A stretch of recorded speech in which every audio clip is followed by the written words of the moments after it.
Baik, perkenalkan saya Nafisa Hamzah dengan 3 digit intern 076. Di sini saya izin untuk menyampaikan latar belakang student project kami, di mana zat korosif merupakan zat yang merusak jaringan melalui reaksi kimia, di mana asam akan memicu nekrosis koagulatif yang lebih dangkal, sedangkan basa akan menimbulkan nekrosis likefaktif yang lebih dalam dan luas. Secara klinis, injeksi dapat menyebabkan edema laring, struktur esofagus hingga risiko keganasan, sementara paparan pada kulit ataupun mata dapat berujung nekrosis dan kebutaan. Untuk penata laksanaan akan menitik beratkan pada stabilisasi jalan nafas dan endoskopi sekitar 12 hingga 24 jam untuk menentukan derajat cedera dan rencana terapi. Adapun selain aspek medis, paparan korosif juga berdampak pada mediko-legal, terutama pada kasus kekerasan ataupun paparan yang disengaja.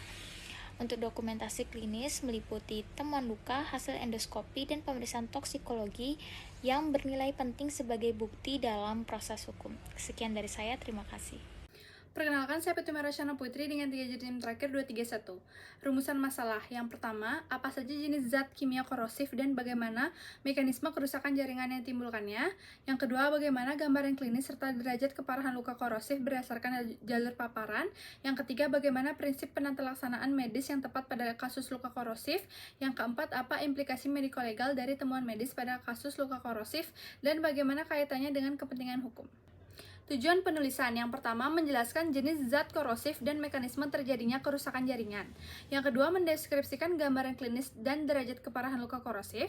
Yang ketiga menguraikan prinsip penata laksanaan medis pada kasus paparan zat korosif. Dan yang keempat menganalisis aspek mediko-legal serta hubungan antara temuan medis dan kebutuhan hukum dalam penanganan kasus korosif. Manfaat penulisan, manfaat teoritis. Penulisan ini memiliki manfaat teoritis untuk memberikan pemahaman yang komprehensif mengenai patofisiologi luka korosif berdasarkan sifat kimiawi zat serta keterkaitannya antara temuan medis dan juga aspek mediko-legal. Sehingga penulisan ini diharapkan dapat menjadi referensi ilmiah dalam kajian kedokteran dan juga hukum kesehatan.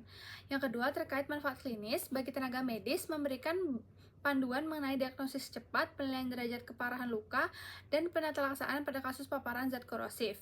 Bagi praktisi hukum dan juga forensik, dapat menjadi bukti visum et repertum yang kuat di pengadilan untuk kepentingan hukum. Bagi masyarakat, dapat meningkatkan kewaspadaan terkait bahaya zat kimia korosif dan pentingnya pertolongan pertama yang tepat. Perkenalkan, saya Belana dengan 3 digit nomenklatur 34. Di sini saya akan menjelaskan mengenai definisi dan jenis dari zat kimia korosif. Zat kimia korosif merupakan bahan yang memiliki kemampuan untuk merusak atau mengikis jaringan hidup maupun material melalui reaksi kimia yang bersifat destruktif. Zat ini dapat menimbulkan kerusakan permanen pada kulit, mata, maupun logam dalam waktu kontak yang relatif singkat. Secara umum, zat korosif diklasifikasikan menjadi 3 kelompok utama. Pertama, asam korosif, seperti asam sulfat, asam klorida, dan asam nitrat, yang bekerja melalui mekanisme dehidrasi jaringan serta mempercepat proses oksidasi dalam berbagai material. Yang kedua ada basa korosif seperti natrium hidroksida dan kalium hidroksida yang merusak melalui proses saponifikasi lemak dan menyebabkan kerusakan jaringan yang lebih mendalam. Yang ketiga ada oksidator korosif seperti hidrogen peroksida konsentrat yang dapat menimbulkan kerusakan akibat reaksi oksidasi yang sangat kuat pada bahan organik maupun anorganik. Pemahaman mengenai jenis dan karakteristik zat korosif penting untuk memastikan penerapan prosedur keselamatan dalam penggunaan serta penanganan bahan kimia di berbagai lingkungan kerja maupun laboratorium. Mungkin sekian dari saya, terima kasih. Perkenalkan, nama saya Fatima dengan 3 digit NIM terakhir 084, izin untuk menjelaskan pada bagian 2.2 yaitu mekanisme kerusakan jaringan oleh zat korosif. Penelanan zat korosif merusak jaringan saluran cerna melalui mekanisme yang bergantung pada pH ekstrim dan juga durasi kontak. Seperti zat basa kuat, misalnya pH lebih dari 11 menyebabkan nekrosis kolikuatif, yaitu mencair yang merusak esofagus lebih parah karena tidak membentuk sawar yang memungkinkan penetrasi ke dalam. Sementara itu, zat asam kuat seperti pH kurang dari 3 menyebabkan nekrosis koagulasi atau membeku yang cenderung lebih halus dan sering terpusat di lambung karena terbentuknya lapisan es car pelindung. Namun, kedua jenis kerusakan akhirnya berkembang melalui fase ulcerasi menuju sikatrisasi yang berpotensi menyebabkan komplikasi serius seperti struktur. Perkenalkan, saya Jacob Benetton Paraben Lubis dengan 3 digit NIM terakhir 176. Di sini saya akan lanjutkan pada materi komplikasi dari trauma kimia. Jadi, adapun kerusakan akut yang disebabkan oleh trauma kimia itu bisa menyebabkan ulcerasi mukosa, inflamasi transmural, dan nekrosis. Nekrosis ini lebih berat pada alkali akibat trombosis vaskular dan memiliki komplikasi struktur esofagus yang menyebabkan disfagia, penurunan asupan, dan akhirnya malnutrisi. Lalu jika terjadi secara kronis, inflamasi persisten akan menyebabkan reaktif atipia atau displasia yang menyebabkan juga risiko karsinoma esofagus dalam jangka panjang. Adapun proses regenerasi dari trauma ini yaitu penyembuhan seperti fibrosis transmural dan penebalan kembali muskularis mukosa, deposit kolagen, dan jaringan yang bergranulasi dan revitalisasi. Mungkin sekian dari saya. Perkenalkan, nama saya Ayustia Ma'rifatil Azizah dengan 3 digit NIM terakhir 128. Di sini saya akan menjelaskan mengenai gambaran klinis dari luka korosif. Jadi luka korosif ini terjadi ketika jaringan terpapar asam atau alkali kuat yang dapat menyebabkan kerusakan melalui denaturasi protein pada asam dan juga nekrosis leukofaktif pada basa. Secara klinis, paparan lokal akan menimbulkan kemerahan, nyeri, terbakar, kemudian lepuhan atau pengelupasan, serta batas luka yang tegas. Perkembangan cedera ini bisa berlangsung secara cepat selama zat belum dibilas atau dinetralisir. Beratnya cedera sangat dipengaruhi oleh jenis zat, pH, konsentrasi, dan juga durasi kontak. Apabila tertelan, gejala awalnya dapat berupa nyeri mulut, odinofagia, muntah, dan juga rasa terbakar di dada dengan resiko ulcerasi, perforasi, ataupun striktur. Dari aspek mediko-legal, pola luka kimia seperti tepi tajam, bentuk tidak beraturan, dan juga area nekrosis khas ini sangat membantu dalam membedakan luka korosif dari luka bakar termal atau trauma lainnya. Sekian dari saya, terima kasih. Terima kasih atas waktunya. Seluruhnya perkenalkan istri saya Nyaman Bayu Sarvista dengan 3 digit NIM 032. Derajat keparahan cedera korosif itu bersifat multifaktorial, di mana ditentukan oleh pH, konsentrasi, volume, serta jenis agen di mana zat asam itu menginduksi nekrosis koagulatif, sedangkan zat basa itu memicu nekrosis leukofaktif, di mana ini lebih invasif. Evaluasi objektif dalam baku emasnya dilakukan melalui EGD, di mana ini dinilai menggunakan klasifikasi Zargar. Implikasi mediko-legal dan juga kualifikasi luka dalam perspektif mediko-legal, temuan grade 1 hingga 2A itu memiliki prognosis admonam atau yang baik dan juga dikualifikasikan sebagai luka derajat ringan. Sebaliknya untuk grade 2B hingga grade 4 itu berkorelasi linear dengan risiko tinggi pembentukan struktur esofagus. Kondisi ini itu memenuhi unsur perdana, di mana luka berat akibat timbulnya disabilitas permanen atau cacat fungsi organ. Mungkin sekian dari saya, akan dilanjutkan oleh teman saya. Terima kasih. Perkenalkan, nama saya Lisa 024, saya untuk menjelaskan terdapat beberapa aspek yang perlu dipertimbangkan berkaitan dengan mediko-legal. Yang pertama yaitu identifikasi zat kimia korosif.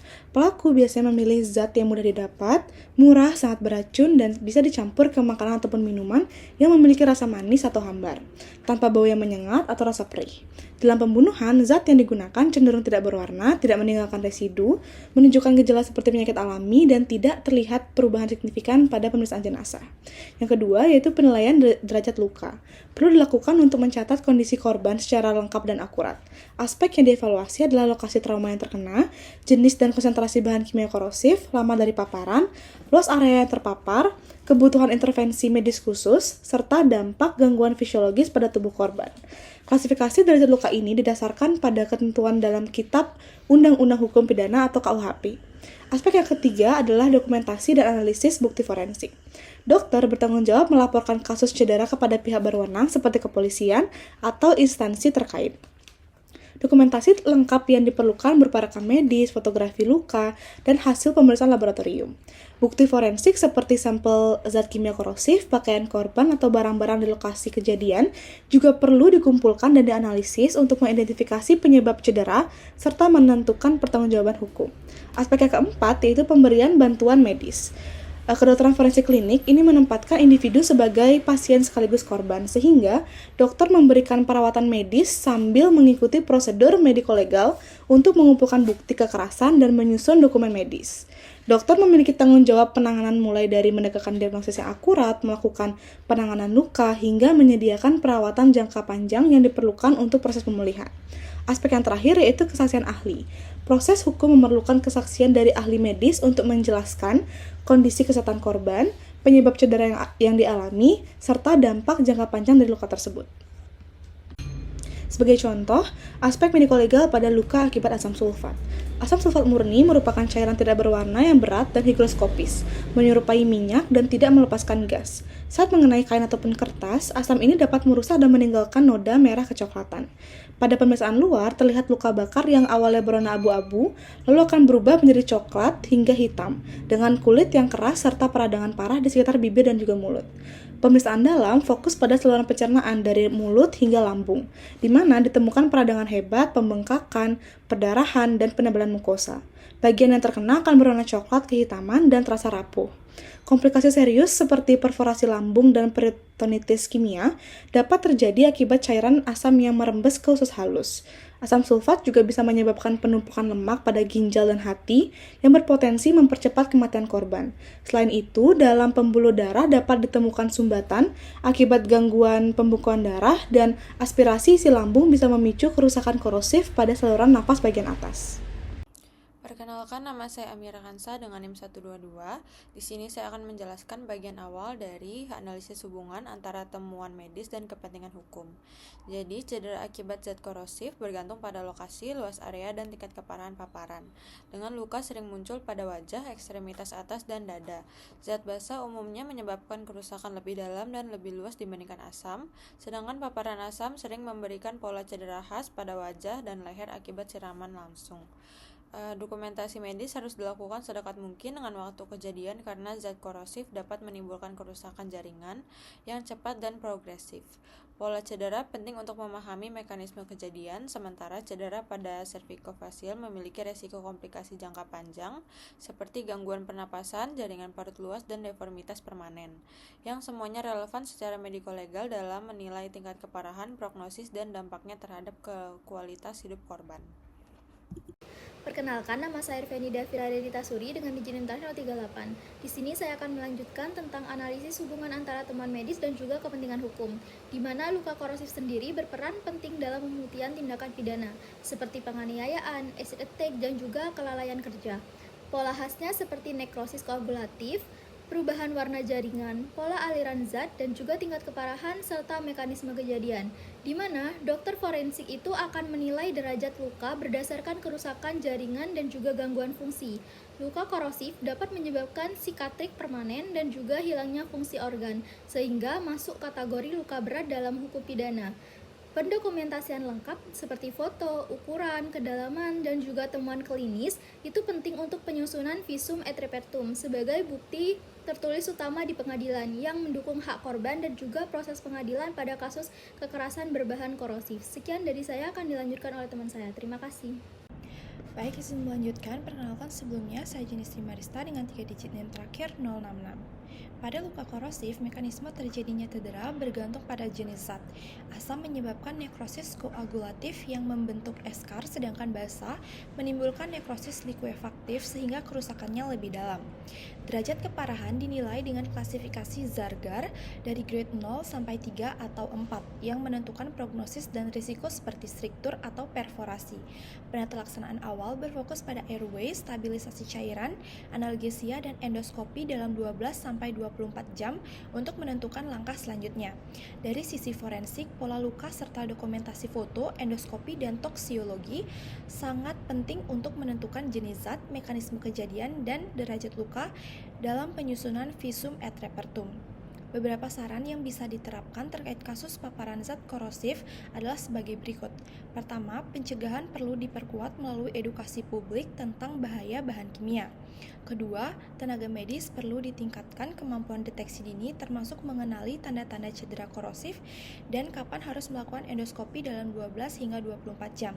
Ketiga, perlu ada standarisasi dokumentasi mediko-legal mulai dari deskripsi luka, foto, sampai pencatatan intervensi agar laporan memiliki kekuatan pembuktian yang optimal. Keempat, penanganan harus multidisipliner, melibatkan dokter umum, forensik, THTKL, bedah, dan aparat hukum supaya aspek medis dan hukum tertangani secara menyeluruh.